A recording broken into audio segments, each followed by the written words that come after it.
بیہقی شریف کی روایت ہے، حضرت عبداللہ بن عمر رضی اللہ راوی ہیں، وہ فرماتے ہیں جناب رسول اللہ صلی اللہ علیہ وسلم نے ارشاد فرمایا کہ روزہ اور قرآن مجید یہ قیامت کے دن سفارش کریں گے۔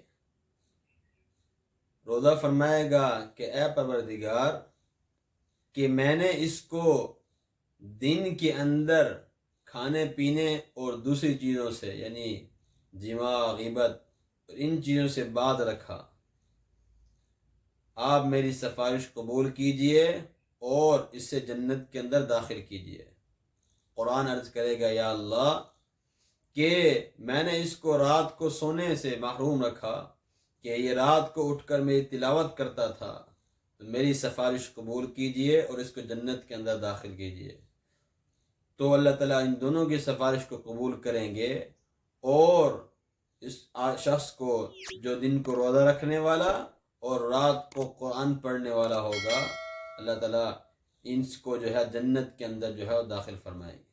تو اس لیے ہم روزوں کا اہتمام کریں، یہ بہت بڑے مضبوط قیامت کے دن ہمارے سفارشی ہوں گے۔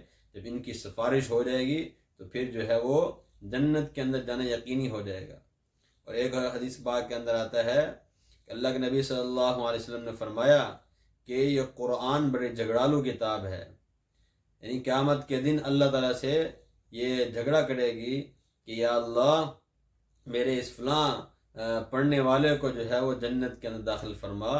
تو یہ قرآن مجید اپنی بات جو ہے اللہ کے حضور منوائے گی۔ تو اس لیے ہم قرآن کے ساتھ دوستی لگائیں اور قرآن کو اپنا ساتھی بنائیں۔ اس لیے جب قرآن ہماری زندگیوں کے اندر ہوگا، اللہ تعالیٰ دنیا کے اندر بھی ہمیں عزتوں سے نوازیں گے اور آخرت کے اندر بھی عزتوں سے نوازیں گے۔ صحابہ کرام نے قرآن کو سینے سے لگایا، اس لیے وہ لوگ کامیاب ہو گئے، اور اسلام کی جو شان ہے وہ بھی قرآن سے ہے۔ اس لیے فرمایا کیوں نہ ہو ممتاز اسلام دنیا بھر کے دینوں میں، وہاں مذہب کتابوں میں، یہاں قرآن سینوں میں۔ السلام علیکم۔